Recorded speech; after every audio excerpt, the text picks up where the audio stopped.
The winter wind carved against the mullioned windows of Ashworth Manor with a persistence that matched the cold within its walls,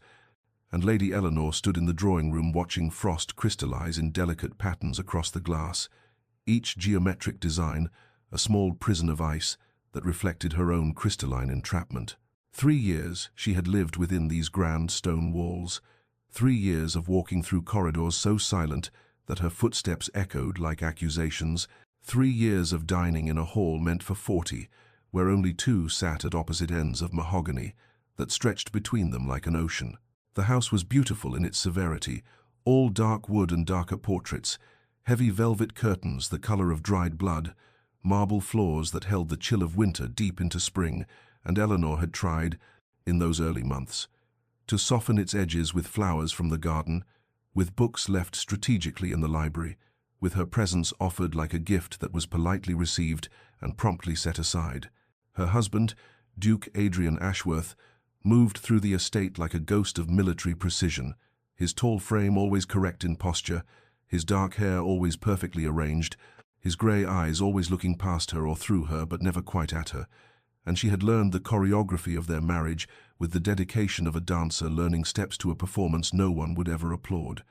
They had been arranged, she and this cold stranger, their families pleased by the alliance between her father's parliamentary influence and the Duke's ancient title, and Eleanor had come to the marriage with the foolish romanticism of a girl raised on poetry, believing that affection might grow where duty had planted seeds. But Adrian had made it clear from their wedding night, when he had bowed formally at her chamber door and retreated to his own rooms, that whatever this marriage would be, it would not include the warmth of genuine companionship. She watched the snow begin to fall now, thick flakes that blurred the formal gardens she had cultivated alone, and in her hand she held a letter written in her own careful script, addressed to her brother Thomas at his estate in Derbyshire, a letter that represented both surrender and salvation. Asterisk, I cannot remain where I am not wanted. Asterisk, she had written. Asterisk, where courtesy has replaced connection and duty has devoured any possibility of love. Asterisk, the decision had not come suddenly, but had accumulated like the snow outside, flake by flake, cold moment by cold moment, until the weight of it could no longer be borne. Tomorrow she would leave Ashworth Manor, would leave the title of Duchess, would leave the man who had given her his name but nothing of himself, and as Eleanor pressed her palm against the frozen window, she felt something shift in her chest, not quite hope, not yet, but perhaps the beginning of the will to seek it elsewhere. 3 years earlier, Eleanor had stood in St. Margaret's Chapel dressed in ivory silk and Brussels lace, her hands trembling slightly as they held a bouquet of white roses that her mother had insisted upon, and she had believed with the fervent conviction of her 20 years that affection might bloom where arrangement had planted seeds, that the stern-faced Duke who waited at the altar might soften once they were bound together in the eyes of God and society. Adrian had been magnificent in his formal attire, his military bearing evident in every line of his tall frame, his dark hair swept back from a face that might have been carved from the same marble as the chapel's columns, and when the vicar had pronounced them husband and wife,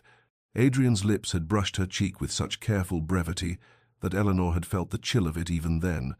though she had dismissed her unease as wedding nerves and bridal foolishness. The wedding breakfast had been a grand affair attended by half of London's aristocracy, everyone remarking on what an advantageous match it was, how the Duke's heroism in the peninsula had earned him the gratitude of the crown,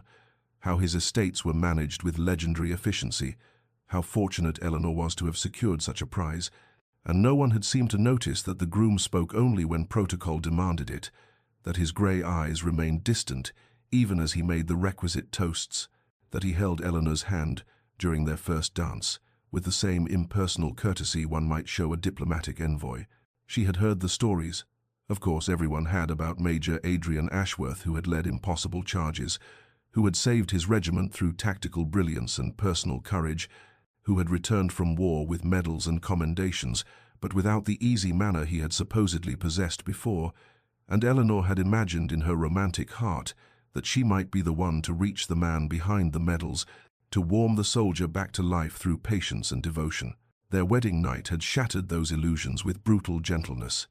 Adrian had escorted her to the ducal chambers, had bowed over her hand with perfect formality, had said in a voice devoid of inflection that she should rest well, and had retreated to his own separate rooms before Eleanor could find words to call him back, leaving her alone in a bed meant for two, staring at the canopy above, while tears tracked silently down her temples into her carefully arranged hair. Now, standing once more at the frost-covered window with her letter of departure in hand, Eleanor carefully folded the paper and sealed it with wax, pressing her signet ring into the crimson pool with a finality that felt like closing a book she had tried desperately to finish but could read no longer. And she thought of that hopeful girl in ivory silk with something between pity and sorrow, understanding now that some distances could not be bridged by devotion alone, that she had spent 3 years trying to reach a man who had made himself unreachable, and that tomorrow she would finally stop reaching. Morning arrived with the pale reluctance of winter sunlight, filtering through heavy clouds, and Eleanor descended the grand staircase at precisely 8 o'clock, as she had done every morning for 3 years. Her morning dress of dove grey, chosen with the same careful attention to propriety that governed every aspect of their choreographed existence, and she found Adrian already seated at the breakfast table in the smaller dining room, his dark head bent over correspondence that seemed to perpetually require his attention, his coffee cooling untouched at his elbow, while his grey eyes scanned reports from his steward, with the focused intensity he brought to everything, except his wife. She entered quietly, her footsteps muffled by Persian carpets, and offered the same soft greeting she always did. "Good morning, Your Grace," and he responded without looking up. "Good morning, Lady Eleanor," his voice carrying that same polite disinterest that had worn grooves into her heart over countless such exchanges, and she took her seat at the appropriate distance, not at the far end, as they did for formal dinners, but not beside him either, never beside him, while the footman poured her tea with the silent efficiency of a man well versed in serving a marriage conducted through intermediaries. They ate in the companionable silence of strangers, sharing a railway carriage, Adrian occasionally making notations on his papers, Eleanor carefully buttering her toast and pretending to read the newspaper that had been laid at her place, and the servants moved between them, like chess pieces, in a game where the players never quite engaged, passing messages, refilling cups, existing as the only real connection in a room where husband and wife sat within touching distance, yet might as well have been separated by continents. Eleanor's heart beat faster than usual this morning, knowing that this performance was nearing its final act, that tomorrow's breakfast would find her chair empty, and Adrian dining alone, as he seemed to prefer, and she felt the weight of her decision pressing against her chest, even as she maintained the serene expression that had become her armor against the loneliness of being married yet utterly alone. When she spoke, her voice remained steady despite the turmoil beneath. "I am planning to visit my brother in Derbyshire," she said, the lie of omission sitting bitter on her tongue because she did not say for how long or that she did not intend to return, and for just a moment so brief she might have imagined it. Adrian's hand paused over his teacup, his fingers going still against the delicate porcelain, his jaw tightening almost imperceptibly before he reached for the cup and took a measured sip. "I hope you will find the journey pleasant," he said finally, his tone as neutral as if she had mentioned the weather, and Eleanor felt something crack further in her chest because even now, even when she was preparing to leave him, he could not muster enough interest to ask when she planned to depart or how long she intended to stay away, and she understood with crystalline clarity that she had made the right decision, that she could not spend the rest of her life seeking warmth from a man determined to remain frozen. Eleanor's chambers became a landscape of careful decisions as she moved through the afternoon light, selecting which pieces of her life deserved transport to a future that felt simultaneously liberating and devastating, and Martha, her lady's maid who had served her since before the wedding, folded chemises and petticoats with trembling hands, while tears tracked silently down her weathered cheeks, though she said nothing at first, understanding perhaps that some choices arrived not from caprice, but from the slow accumulation of unbearable silences. Each object Eleanor lifted carried the weight of memory here, the pearl earrings she had worn to their first dinner party as a married couple, where she had tried so earnestly to be a credit to him, to stand beside him with grace and intelligence, only to have him introduce her with flawless courtesy, before spending the entire evening discussing politics and military strategy with the gentlemen, while she smiled until her cheeks ached among the ladies who pitied her with their eyes, even as they envied her title with their words. She wrapped the earrings in muslin and set them aside,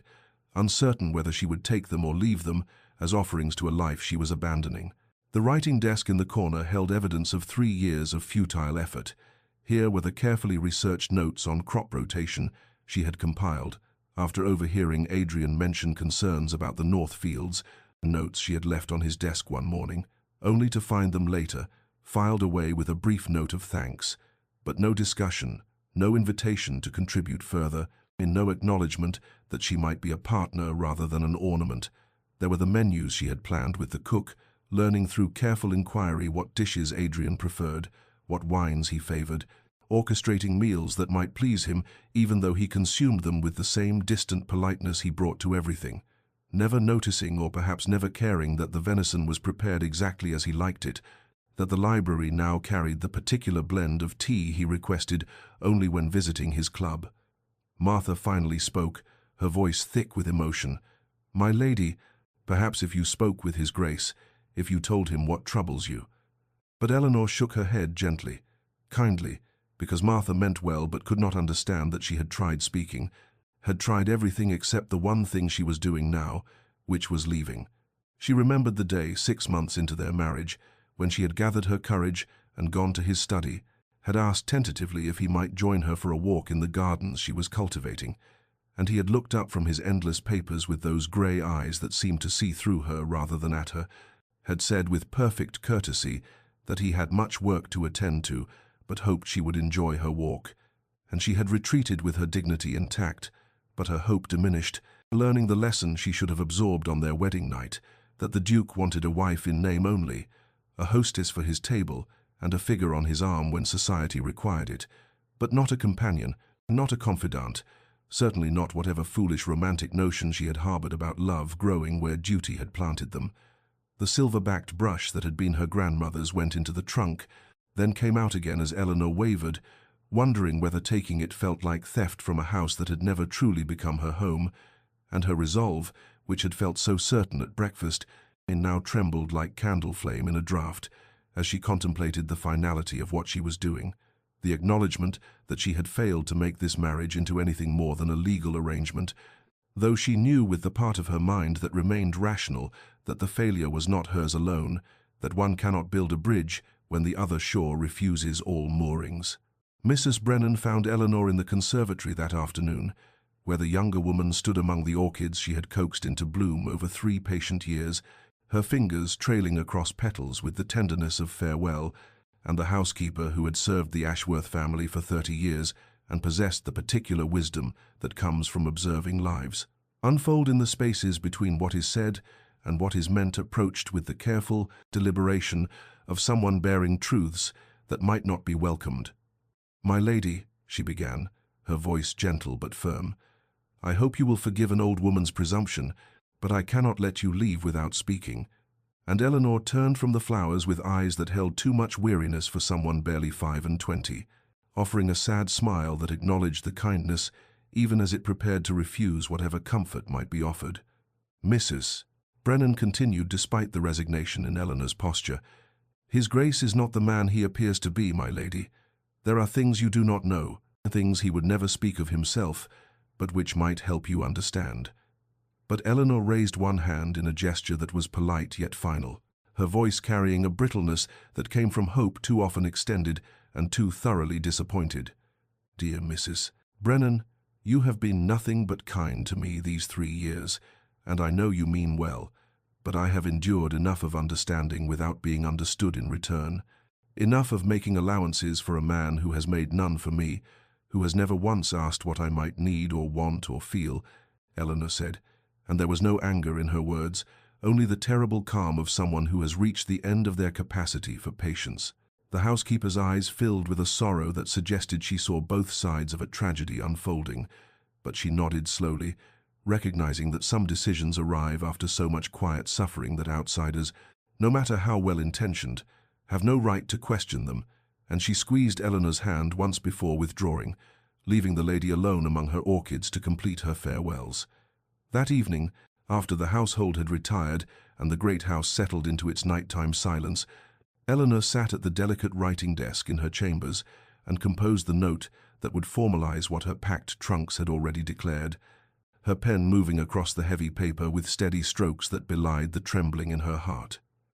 "Your Grace," she wrote, unable even now to use his Christian name,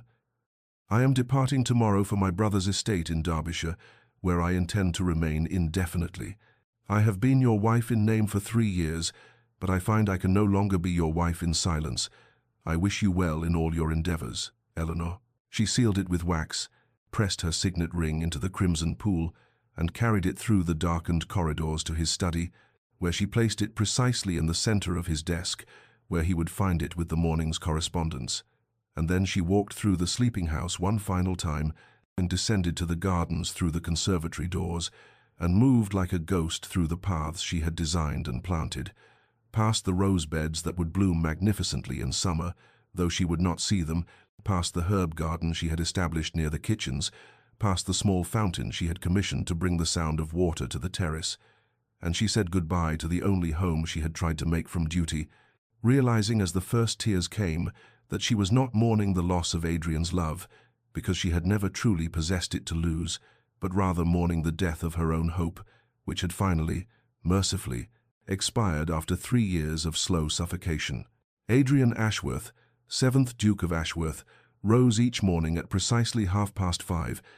a habit formed during his military years when dawn brought either salvation or slaughter, and he moved through his ablutions with the mechanical precision of a man who had learned that routine could impose order on a mind that threatened always to fracture into chaos, the cold water shocking against his skin, a reminder that he was here, in his home, not back in the muddy trenches where men screamed and died, and where he had given orders that sent good men to their deaths because war demanded such calculations, and he had been so terribly efficient at making them. By 6 he was dressed in the severe dark clothing he favored, no ornamentation beyond what rank required,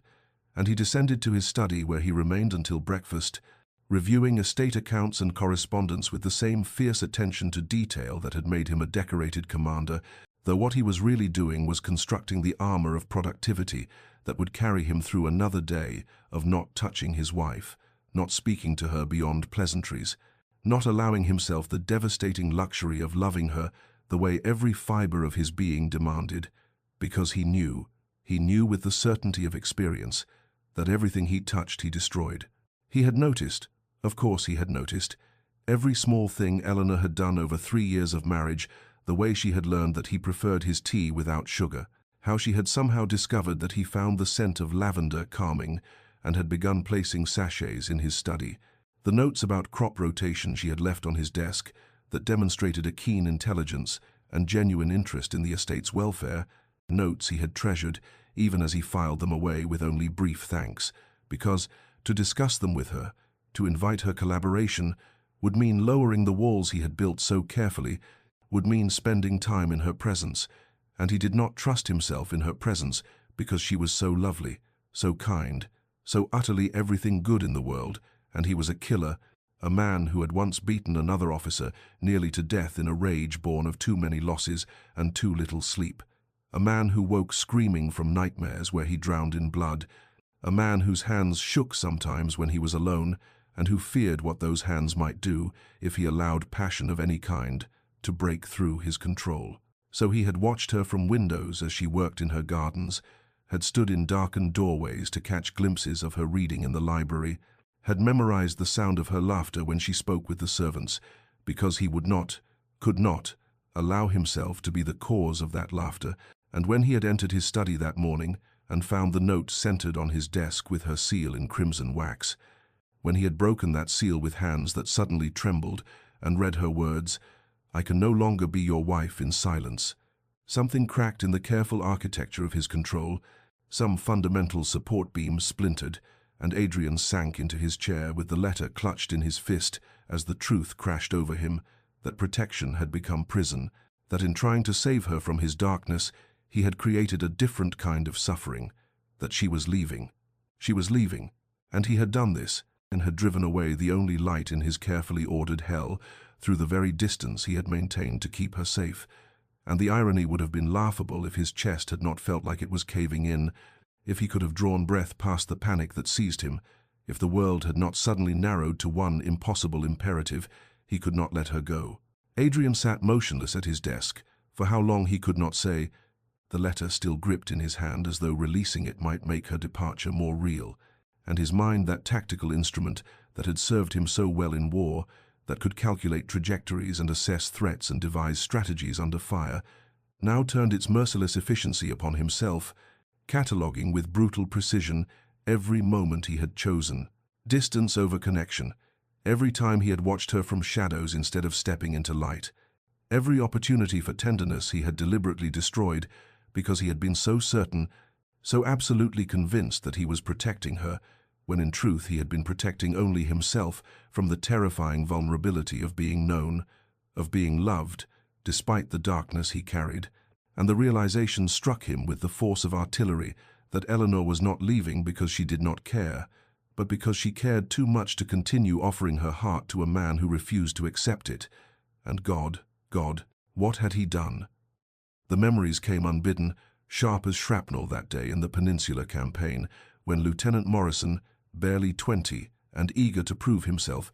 had questioned Adrian's orders to advance across an exposed ridge, and Adrian, in his exhaustion and rage at too many losses, had struck the boy, had felt bones crack under his fist, and had kept hitting even as other officers pulled him away. And though Morrison had survived, and the advance had succeeded, and Adrian had been decorated rather than court-martialed because results mattered more than methods in wartime, he had seen the fear in his men's eyes afterward, had understood that something in him was broken, that the civilized veneer could crack, and what emerged was monstrous, and he had sworn then that he would never allow anyone close enough to suffer his violence, his darkness, his capacity for brutality, when control slipped. But watching Eleanor these 3 years had been its own exquisite torture, standing at his bedroom window as dawn broke and seeing her in the gardens below, her hair catching the morning light as she tended her roses, or glimpsing her in the library curled in the green chair near the window with a book, or hearing her voice drifting from the music room when she thought herself alone, and he had memorized every inflection, every gesture, had treasured the polite exchanges at breakfast like a miser hoarding gold, had collected her small kindnesses, the lavender sachets, the notes about estate matters, and the way she had learned, without being told, that he preferred the curtains in his study drawn against harsh afternoon sun, and had locked them away in his heart, even as he maintained the walls that kept her at a distance. And now she was leaving. Now his protection had become her prison, as surely as his fear had become his own. And the carriage, he could hear it now through the study window, the sound of wheels on gravel as it was brought round from the carriage house, the jingle of harnesses as horses were hitched. And time was running out. The sand was pouring through the glass, and he was frozen, paralyzed by 3 years of practiced restraint, even as everything in him screamed to move, to run, to stop her, because losing her to his own cowardice would be a far worse fate than any battlefield death, would be a slow dying of the soul, stretched across decades of regret. And Adrian stood on legs that felt uncertain, the letter falling from his nerveless fingers to scatter upon the desk, and he moved toward the door, knowing that he was about to shatter every careful rule he had constructed for his own governance, knowing that he was about to step unarmed into a battle far more terrifying than any he had faced in war, knowing that Eleanor might already be too wounded by his coldness to hear him, but knowing also that he would rather face her rejection honestly than live another day behind walls that had become his tomb. Eleanor stood in the entrance hall with her traveling cloak already fastened,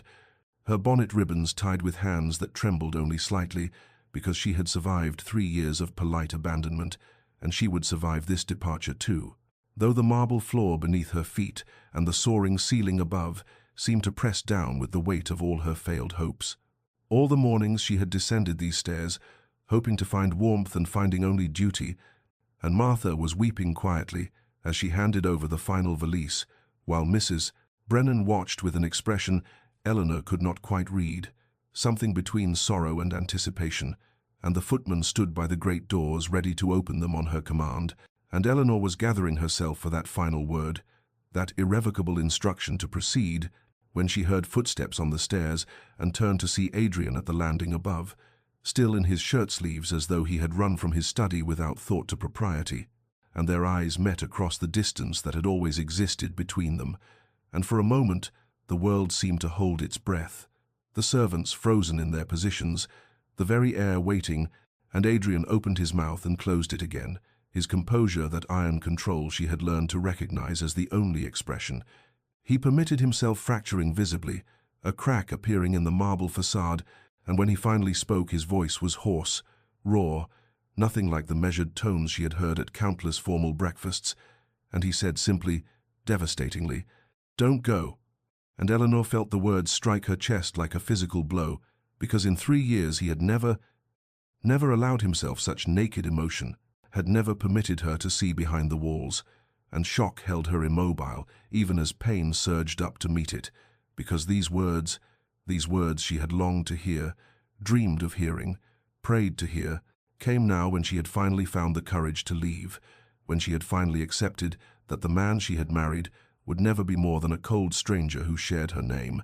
and it was too little, too late, too cruel to offer her this glimpse of feeling when she had already committed herself to departure, and she shook her head, unable to speak past the tightness in her throat, and turned toward the doors, her hand lifting to signal the footman, and behind her she heard Adrian move, heard his footsteps rapid on the stairs,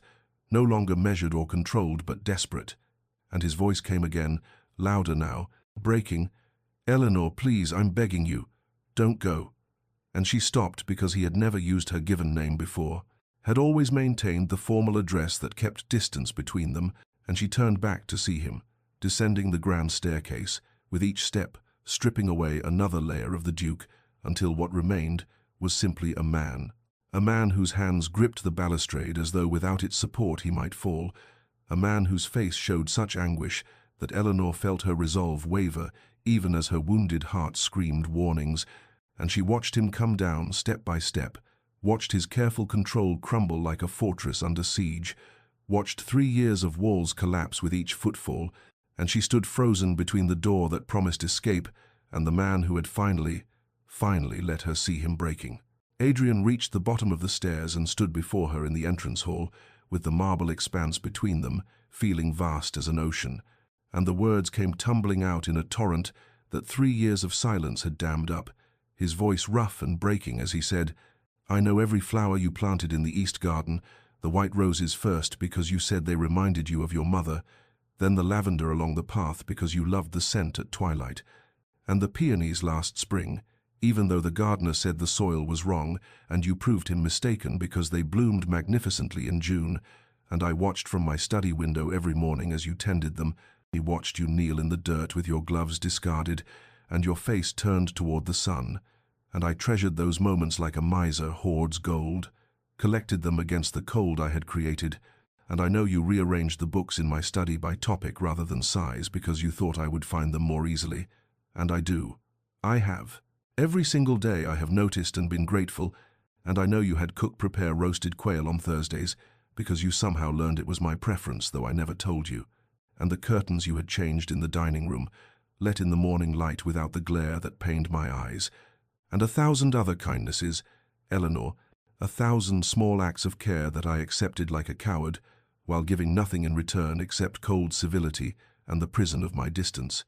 And Eleanor felt tears streaming down her face because these were the acknowledgments she had craved, the proof that she had not been invisible, but they came, wrapped, in such pain, such evidence of waste, and her own anger surged up to meet his confession, hot and righteous after 3 years of swallowing hurt, and she heard herself say with a fury that surprised them both, "Then why, Adrian? Why did you leave me to suffer alone if you saw me, if you noticed? Why did you let me believe I was unwanted, that I was merely an obligation endured? Why did you make me feel like a ghost in my own home? Why did you let 3 years pass in silence when you could have spoken, when you could have let me in?" And her voice rose with each question, the rage of the abandoned finally finding voice, and Adrian flinched as though each word struck him physically, and he said, "Because I was afraid, because I am damaged, because I have darkness in me that I feared would destroy you, because in the war I became something monstrous, and I was so certain that keeping you at a distance was protection when it was only cowardice,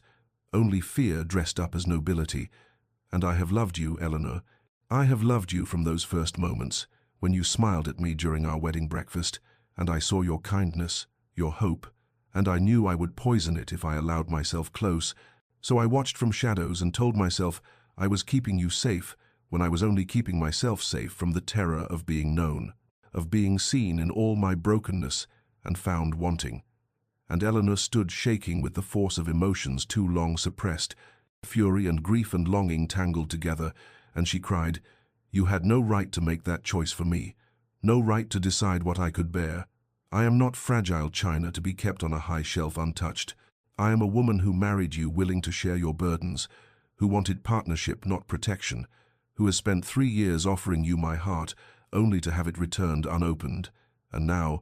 when I have finally found the strength to leave, you tell me this?"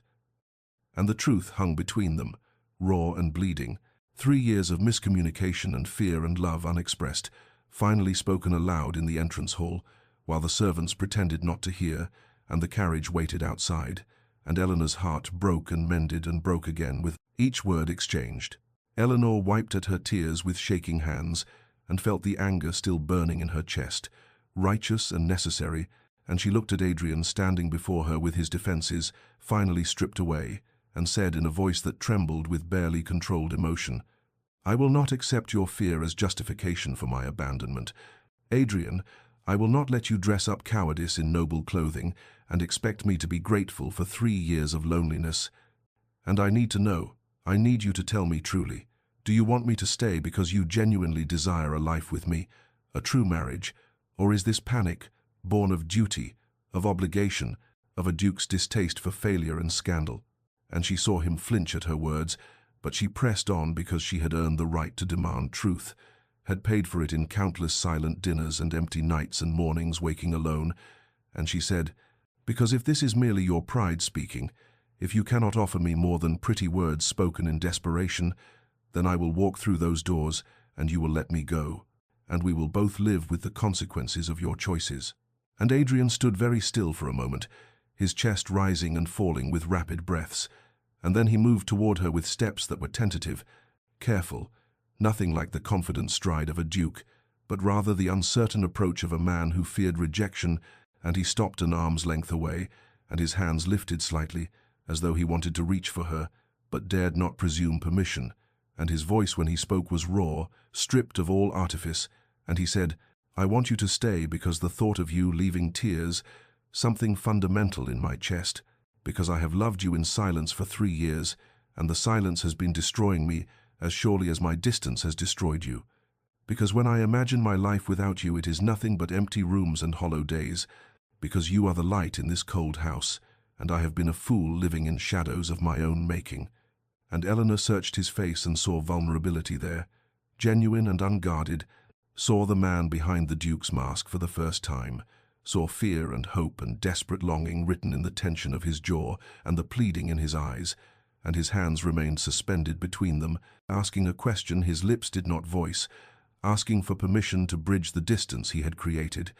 And Eleanor felt her resolve wavering because this was what she had wanted, had needed. This honesty, this emotional nakedness, but 3 years of hurt could not be erased by a single moment of truth, and yet she saw in his face something she had never seen before, a man willing to be broken open, willing to risk rejection, willing to stand before her stripped of armor and pride, and she realized that this vulnerability cost him dearly, that for someone who had built such formidable walls, their dismantling required a courage she had not credited him with possessing. And her anger remained, but it was joined now by something else, a tentative hope, a possibility that perhaps the marriage she had mourned might yet be born, and she stood at a crossroads between past pain and potential future, her hand still on her traveling cloak, the door behind her still offering escape, while before her stood a man finally willing to be seen. The carriage stood waiting in the circular drive beyond the entrance hall doors, the horses stamping restlessly in their traces, while the coachman sat patient on his bench, and Eleanor could see it through the tall windows, that symbol of escape she had planned so carefully, and her heart pulled in 2 directions with a force that felt as though it might tear her apart. Because 3 years of loneliness screamed at her to protect herself, to leave before hope could betray her again, while something newer and more fragile whispered that perhaps this moment of raw honesty was the beginning she had always wanted, and Adrian stood before her with his hands still suspended in that gesture of tentative reaching, and he said in a voice that held none of the Duke's command, but only a man's desperate plea, "I am not asking you to forget, Eleanor. I am not asking you to pretend the past 3 years did not happen, or that the pain I caused you is erased by confession. I am asking only for a chance to begin again, properly this time, to court you as I should have from the first, to build what we should have built. And I know I have no right to ask this of you. I know I have squandered the gift of your presence and your patience, but I am asking nonetheless for 1 month, just 1 month to prove to you that the man standing before you now is real, that this vulnerability is not performance but truth, that I can be the partner you deserved from the beginning." And Eleanor felt the tears still wet on her cheeks and her anger still burning, but joined now by a terrible yearning, and she heard herself say with a steadiness that surprised her, "If I stay, Adrian, if I dismiss that carriage, it will not be to return to what we were. It will not be to accept scraps of attention or polite distance dressed in kinder clothing. I will require honesty even when it is difficult. I will require your presence not as obligation, but as choice. I will require true partnership in all things, and at the first sign that you are retreating behind your walls again, I will leave and I will not return. Do you understand? I will not live half a marriage. I will not accept pieces of you when I deserve the whole." And she saw him nod, saw him swallow hard, saw his hands drop to his sides, and then rise again in a gesture of surrender and acceptance. And he said, "I understand, and I accept your terms, all of them, and I will fail sometimes, because I am learning to dismantle walls I have built for years. But I will not hide my failures. I will not retreat into silence when I stumble. I will come to you with my struggles instead of locking them away." And Eleanor stood in the crossroads of this moment, feeling the weight of decision, and then she reached up with deliberate slowness and began to unfasten her traveling cloak, and she saw hope flare in Adrian's eyes like a candle lit in darkness, and she let the heavy wool slide from her shoulders into her arms, and she turned to where Martha stood nearby with the other servants, all pretending to be occupied with tasks while listening with rapt attention, and Eleanor handed her the cloak and said quietly,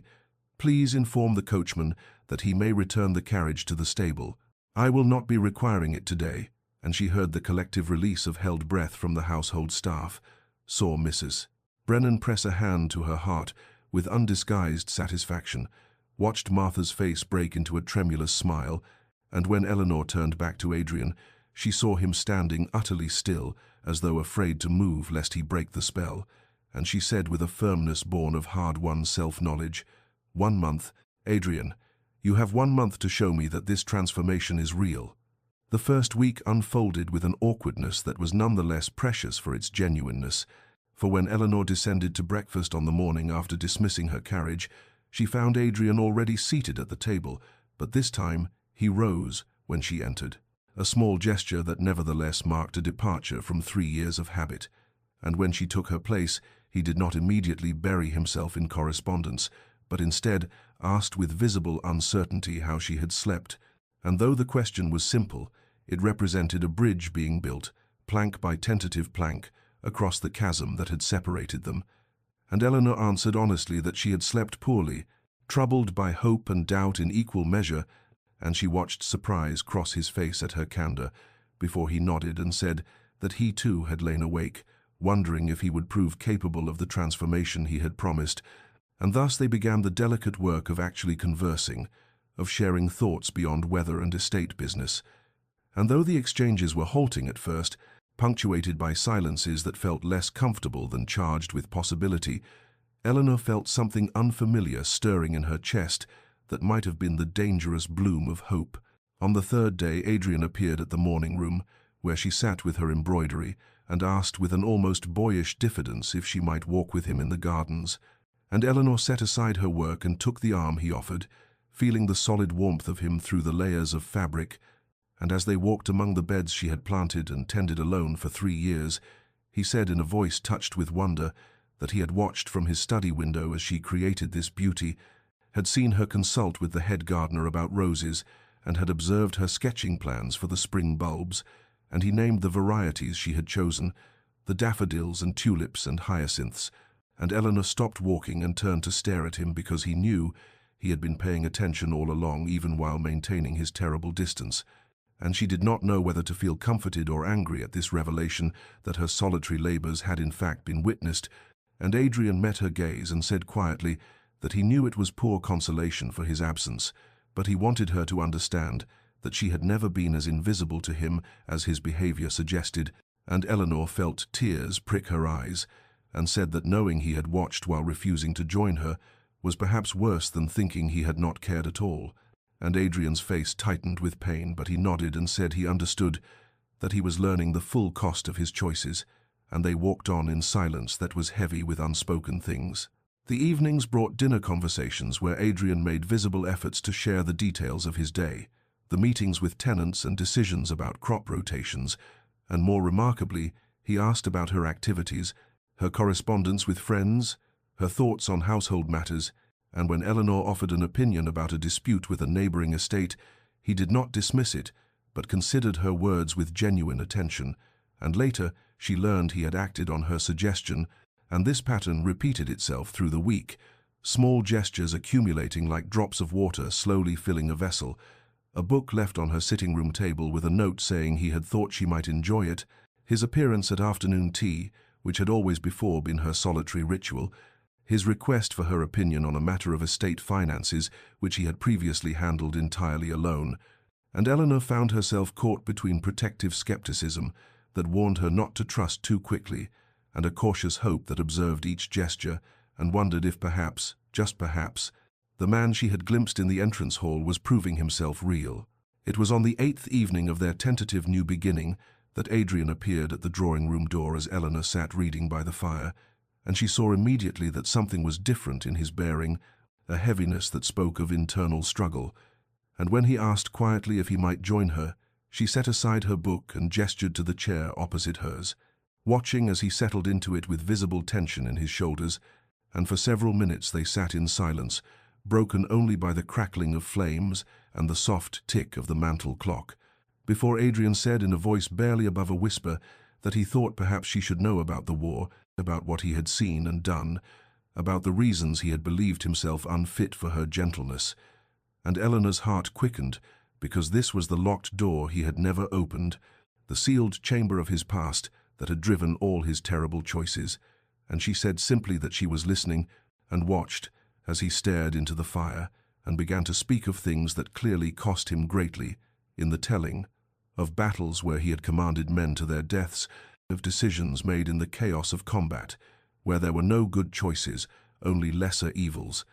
of the sounds that still woke him in the night, the screams of wounded horses and dying men, and the smell of gunpowder and blood that sometimes seemed to coat his throat, even years later, and his voice remained steady through most of it, but she saw his hands grip the arms of his chair until his knuckles whitened, and he told her of one particular battle where he had lost control in the violence, had felt something dark and primal rise in him that terrified him even as it had kept him alive, and afterward, when the blood rage faded, he had looked at what his hands had done and felt himself monstrous, and he said that this was what he had feared bringing into her life, this capacity for violence, this darkness that lurked beneath the Duke's civilized exterior. And he finally turned from the fire to look at her and said that he had nightmares still, that he would wake certain that blood covered his hands, that he feared his own anger because he had seen what it could become when unleashed.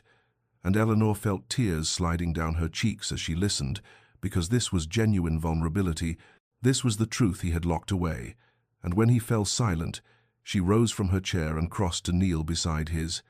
and she took his hands in hers, feeling them tremble slightly. And she said that she too had fears, that for 3 years she had lain awake wondering if she was somehow fundamentally unlovable, if there was some deficiency in her that made her husband unable to bear her presence, that she had questioned every aspect of herself, trying to understand what was wrong with her, that he could not even sit beside her at dinner, and she saw shock cross Adrian's face as he realized that his protection had felt to her like rejection, that his silence to shield her had instead convinced her of her own inadequacy, and he brought one hand up to cup her face with a gentleness that belied his fears of his own darkness, and she leaned into his touch and said that she did not need him to be perfect, did not need him to be without scars or struggles. She needed only his honesty, his presence, his willingness to let her stand beside him in the difficult places, and he drew her up and into his arms with a care that spoke of reverence. And they held each other before the fire, while the walls that had divided them continued their slow crumbling, brick by careful brick, and Eleanor felt his heartbeat against her cheek and thought that this mutual vulnerability and witnessed pain, this was perhaps the true beginning they had needed all along. The fragile progress of their new beginning shattered on the 12th night, when Eleanor woke to find Adrian's side of the bed empty, for they had begun sleeping in the same chamber, though they had not yet progressed beyond tentative embraces. And she rose and found him standing at the window of his study, still in his nightshirt, his hands braced against the frame and his breathing ragged, and she knew immediately that the nightmares had returned with their full force. And when she approached and touched his shoulder gently, he flinched away from her and said in a voice she barely recognized that she should return to her room, that she should not see him like this, and Eleanor felt ice crystallize in her chest, because this was the old Adrian speaking, the one who hid behind walls and pushed her away, and she said his name firmly. But he turned from her and moved to his desk and began shuffling papers with shaking hands, as though he might lose himself in estate business at 3 in the morning, and Eleanor felt anger rise hot and sudden within her, not the polite frustration of their marriage's first years, but genuine fury, and she crossed the room and placed her hand over his stilling, the frantic motion, and said that she would not accept this, would not allow him to retreat into silence and distance the moment difficulty arose, and Adrian said without looking at her that she did not understand, that the nightmare had been particularly vivid, that he had woken, convinced he had hurt her, and needed to see her breathing peacefully to know it was not real, and his voice broke slightly on the words, and he said he could not bear the thought of bringing his darkness into her presence, of tainting her with the violence that lived in his memories, and Eleanor's anger transformed into something more complex, fury and compassion braided together, and she said that he was doing it again, making decisions for her, choosing isolation over trust, and did he not see that his protection felt like rejection, that his silence was its own form of violence against the connection they were trying to build? And Adrian finally looked at her and she saw shame naked in his face, and he said he was trying, truly trying. But the old patterns were so deeply carved into him that fear could send him sliding back into them, and Eleanor took his face between her hands and said that she understood fear, that she had spent 3 years afraid that she was fundamentally unworthy of love, and that every day of his careful distance had confirmed her deepest terror, that there was something wrong with her that made her impossible to want, and she saw shock register in his expression as though this had never occurred to him, and she said that they had both been hiding, both been afraid, both been allowing their fears to write the story of their marriage, and if they were to have any chance at all they needed to choose differently, to choose honesty, even when it was difficult, to choose presence, even when instinct screamed to retreat, and she asked him if he could do that, if he could promise not to run when the darkness came, but instead to let her stand with him in it. And Adrian pulled her close with a desperation that spoke of drowning men grasping for solid ground, and he said against her hair that he would try, that he wanted to be the man she deserved, and Eleanor said that she did not need him to be anything other than honest, that she could weather his nightmares and his fears if only he would share them rather than locking her out. And they stood together in the pre-dawn darkness of his study, and Eleanor felt something shift between them, a deeper understanding that transformation was not a smooth path, but a journey requiring choice after choice after choice. And when Adrian finally led her back to their chamber, they lay facing each other in the darkness, and he told her of the nightmare in halting words, and she listened and held his hand and did not turn away. And this, she thought, was the true foundation they needed, not the absence of difficulty, but the willingness to face it together. As autumn arrived with its tapestry of gold and crimson painting the estate grounds, the transformation between Eleanor and Adrian deepened in ways both profound and ordinary, for they had learned that intimacy was built not in grand gestures alone, but in the accumulation of small daily choices to be present with one another, and the household staff whispered among themselves about the miracle they were witnessing, how the Duke now sought his wife's company at breakfast and lingered over the meal, not buried in correspondence, but asking about her plans for the day and sharing his own. How Lady Eleanor's input was now requested on estate matters, from tenant concerns to harvest strategies, her opinions valued and genuinely considered rather than politely dismissed, and Mrs. Brennan would smile her knowing smile when she observed them walking the gardens together in the late afternoon light, Adrian's hand resting gently at Eleanor's back as she pointed out the chrysanthemums she had planted or discussed her hopes for the spring bulbs. And it was during one such walk that Adrian presented her with a slim volume of poetry, its leather binding soft with age, and he said with an endearing awkwardness that he had noticed her reading poetry in the drawing room and thought she might enjoy this collection. And Eleanor opened it to find his own handwriting in the margins, notes he had made years ago, and she realized he was sharing not just a book, but a piece of himself. And she looked up at him with such warmth that he colored slightly and said there was a particular poem he thought of often, and he turned to a page marked with a pressed flower and read aloud in his deep voice about love that grows in quietness and patience. And when he finished, he met her eyes and said that he wished to court her properly, as he should have done from the beginning, to learn her not through silent observation but through conversation and shared experience. And Eleanor felt her heart expand with a hope that was becoming less cautious with each passing day, and she reached for his hand and laced their fingers together and said that she would very much like that. And in the days that followed, Adrian proved true to his word, appearing at her door with flowers from the hothouse and invitations to ride through the estate lands, sitting beside her in the music room as she played the pianoforte, and turning pages for her with a tenderness that spoke of reverence, joining her for tea and actually talking,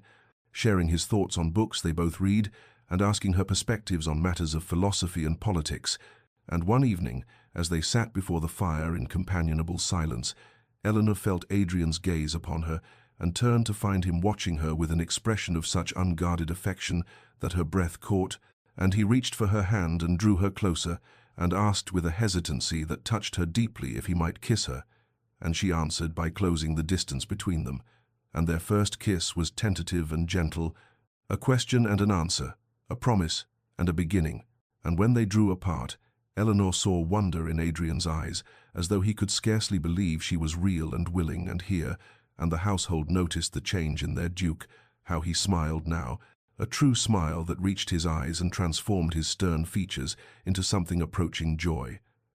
And Mrs. Brennan remarked to the head butler that she had known all along that the Duke had hidden depths, that love had been there waiting beneath the ice for someone brave enough to stay through the thaw. The crisis arrived on a grey October morning,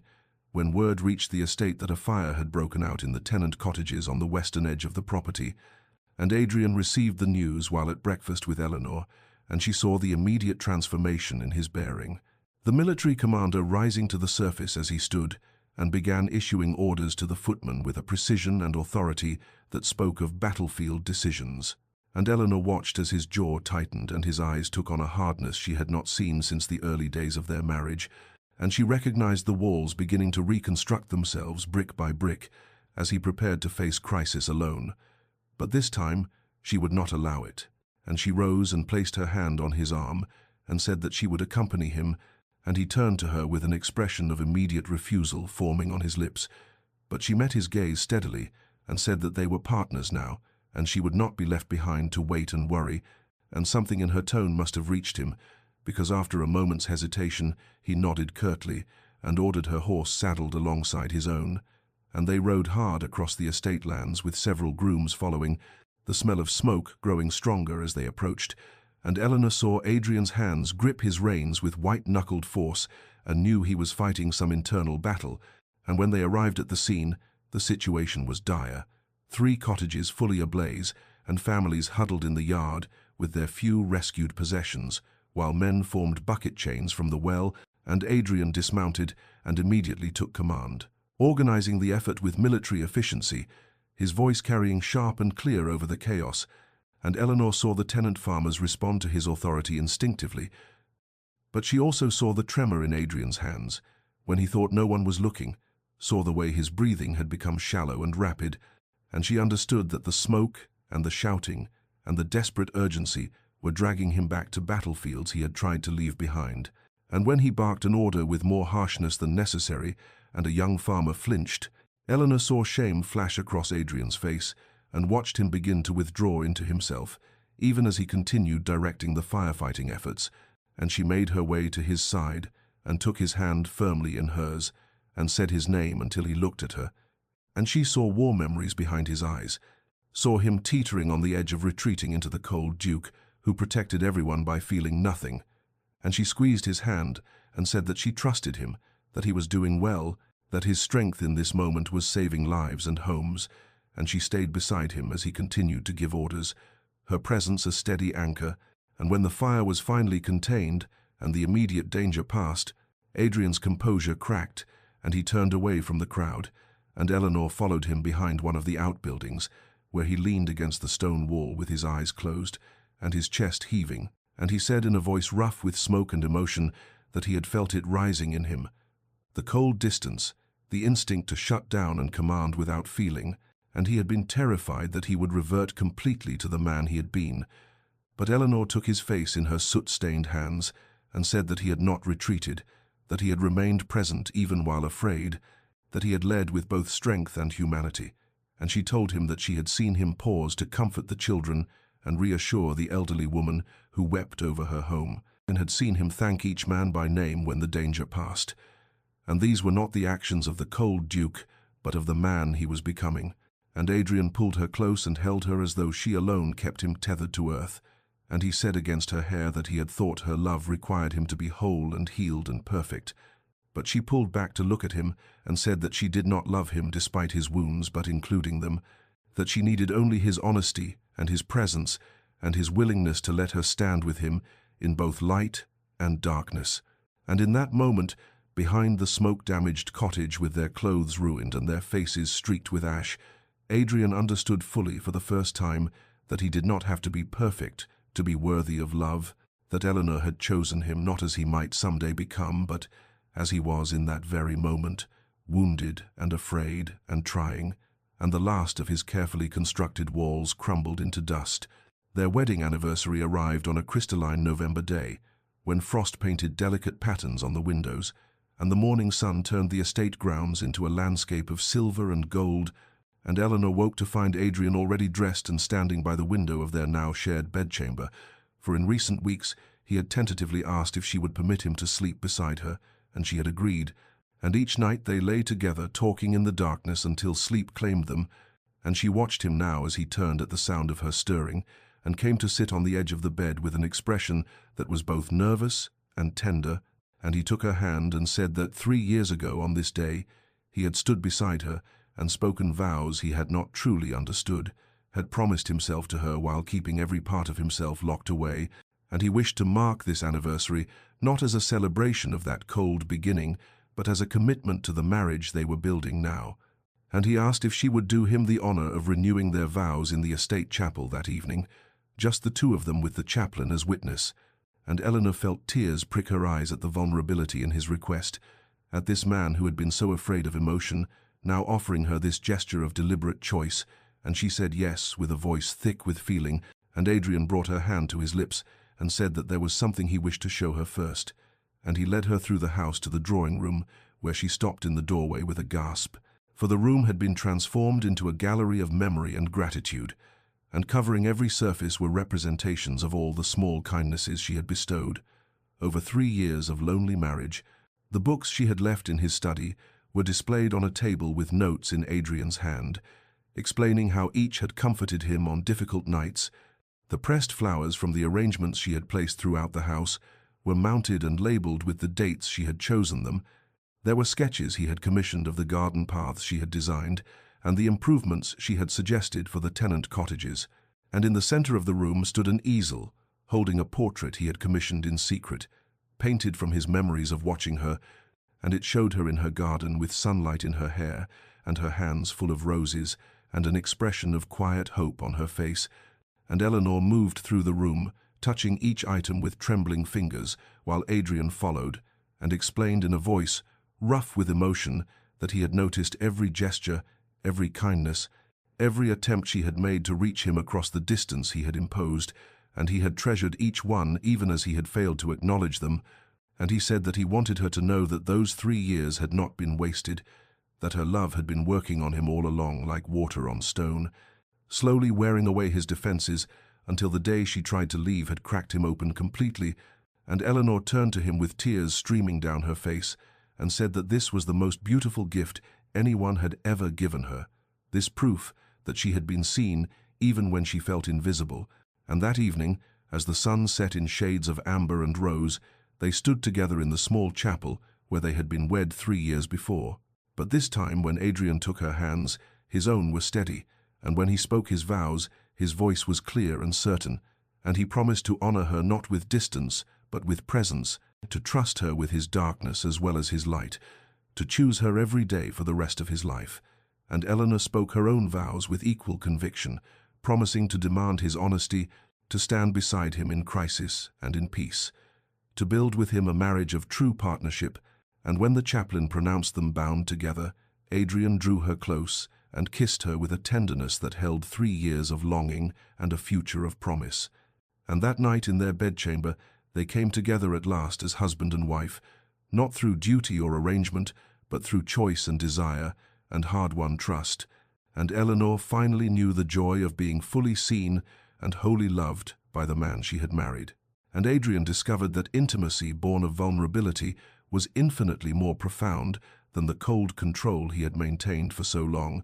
And in the quiet hours before dawn, as they lay entwined, he whispered against her hair that she had saved him, and she corrected him gently and said that they had saved each other. Months later, when winter's grip had loosened and the first tentative shoots of spring pushed through the thawing earth, Eleanor stood at her bedchamber window, watching Adrian in the gardens below as he consulted with the head gardener about the season's plantings, and she placed a hand on the subtle curve of her belly where their child grew, a secret she had confirmed only that morning and would share with him this evening. And the sight of her husband, bending to examine the soil with genuine interest in matters he once would have dismissed, as beneath his notice, filled her with a profound contentment that still occasionally surprised her in its intensity, for their transformation from strangers who shared a name to partners who shared everything had been so complete that sometimes she struggled to reconcile the warm, attentive man she now knew with the cold duke who had once barely acknowledged her presence. And the estate itself reflected their happiness in ways both subtle and obvious, for the servants moved through the halls with lighter steps and readier smiles. The rooms that had once echoed with emptiness now rang with conversation and laughter. And just last week, Adrian had agreed to her suggestion that they host a spring ball, the first entertainment the estate had seen in years. And he had made this decision not out of duty, but from a genuine desire to share their joy with their neighbors and tenants. And Eleanor thought of how different this pregnancy would have been in the marriage they had once had, how she would have faced it alone in silent rooms, with a husband who offered polite congratulations before retreating to his study. And she knew with certainty that Adrian would be present for every moment of this journey, that he would sit with her through morning sickness and midnight cravings, that he would place his hands on her belly to feel their child move, and would speak to the baby in low tones about the world waiting beyond the womb. And this confidence in his devotion was perhaps the greatest gift of their hard-won intimacy. For she no longer feared his retreat into coldness, and had seen him tested by nightmares and memories, and witnessed him choose vulnerability over distance time and again. And just last month, when the anniversary of a particularly brutal battle had left him withdrawn and haunted, he had not hidden in his study, but had come to her and asked her to simply sit with him, and they had spent the evening in companionable silence with her hand in his, until the darkness passed. And she had marveled at this man, who had once believed himself too damaged for love, learning to accept comfort without shame. And now, as she watched him straighten from examining the garden beds and look up at her window as though he had felt her gaze, and the smile that transformed his face when their eyes met was open and unguarded and full of a tenderness that made her heart swell, she understood that their story was not one of a love that had conquered all obstacles through grand gestures alone, but rather a testament to the quiet courage required to dismantle walls brick by brick, to choose honesty over protection, presence over distance, and to build something true and lasting from the broken foundation of what had come before. The birth came on a June morning when roses bloomed in profusion throughout the gardens, and the air was thick with their perfume. And Eleanor had woken before dawn with the first pains, and Adrian had been beside her instantly, his hand finding hers in the darkness, and he had stayed through all the long hours that followed,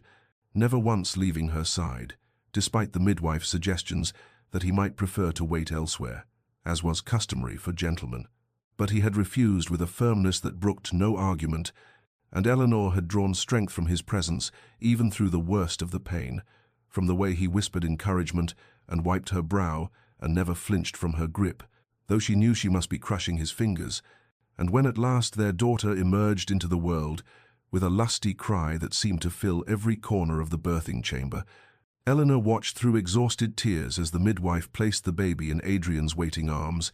and the expression that transformed his face in that moment was one of such unguarded wonder and fierce tenderness that Eleanor knew she was witnessing the final dissolution of the walls that had once defined him.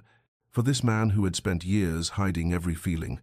now stood with tears streaming openly down his face as he gazed at the tiny life cradled against his chest. And he brought the baby to Eleanor and placed her gently in her arms and said in a voice rough with emotion that she was perfect, that they had created something perfect together. And Eleanor looked from their daughter's small face to Adrian's transformed one and thought of the cold stranger who had stood beside her at their wedding, the man who would have received news of a child's birth with a formal nod and a polite expression of satisfaction before retreating to his study. And she marveled at the distance they had traveled, at how nearly she had lost this,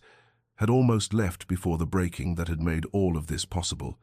And in the days that followed as they settled into the rhythms of new parenthood,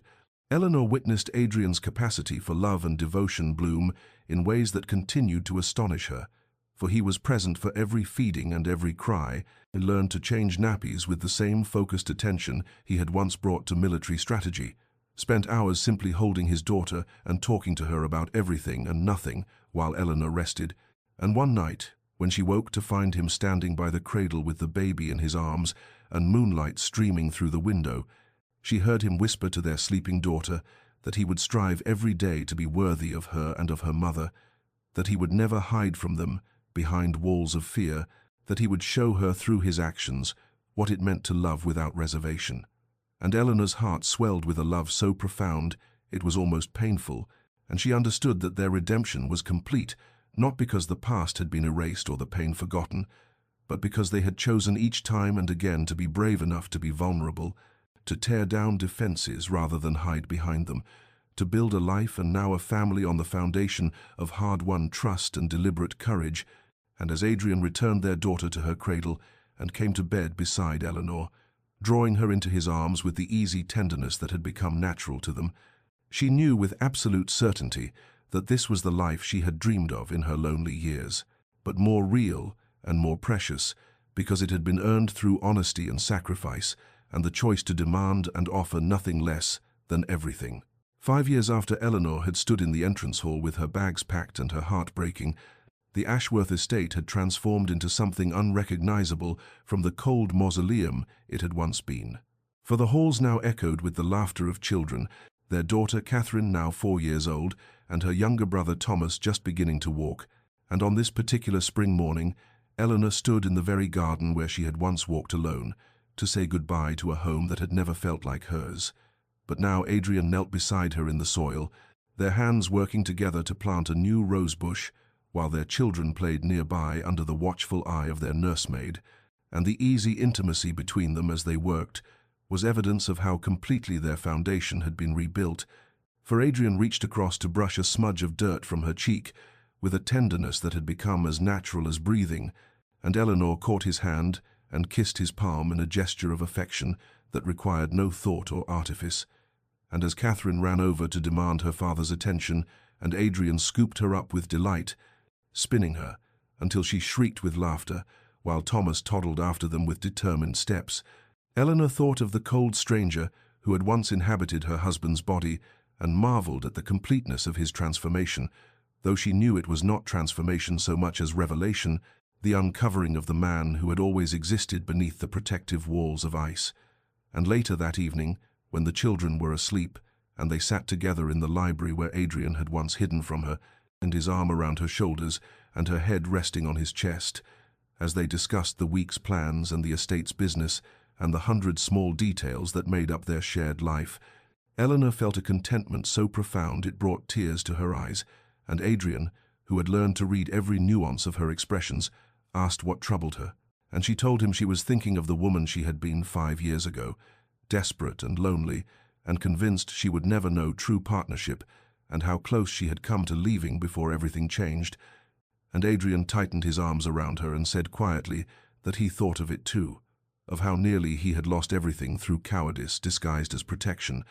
and they sat in comfortable silence for a moment before Eleanor said that she was grateful for the pain now, for it had taught them both what they truly wanted and given them the courage to fight for it. And she knew that their story would not have been possible without the breaking that had preceded the rebuilding. And Adrian kissed her temple and agreed, and as the fire burned low and the night settled around them, Eleanor understood that this peace, this joy, this love had been worth every moment of loneliness and every tear shed in empty rooms, for it was real and hard-won and infinitely precious. Dear listener, perhaps you find yourself in a marriage or a relationship where walls have been built brick by brick until you can no longer see the person on the other side, where protection has become prison and silence has replaced intimacy, and perhaps you wonder whether it is too late for transformation, whether the distance has grown too great to bridge, and I would tell you that change is possible, but only when both hearts choose courage over comfort, vulnerability over defense, and that sometimes the greatest act of love is to refuse to accept less than you deserve and to stand in the entrance hall with your bags packed and demand truth. For Eleanor's near departure was not a failure, but the catalyst that shattered the careful control that had been slowly suffocating them both. And Adrian's breaking was not weakness, but the strength to finally let himself be seen. And together they built something far more beautiful than what they had started with, because it was chosen rather than arranged, earned rather than assumed. And if you find yourself in a similar place of coldness and distance, know that you deserve warmth and presence and partnership, that you have the right to demand honesty and connection, and that walls can come down if both people are willing to do the hard work of dismantling them. And whether your story ends in redemption or departure, choose courage, choose truth, and never settle for a half-life lived in separate chambers when the possibility of true intimacy exists. And may you find the peace that comes from being fully known and fully loved, and may you rest well tonight in the knowledge that transformation is always possible for those brave enough to tear down their walls. For more stories of love, courage, and second chances, please like this video and subscribe to our channel, and share your thoughts in the comments below about the power of vulnerability in relationships.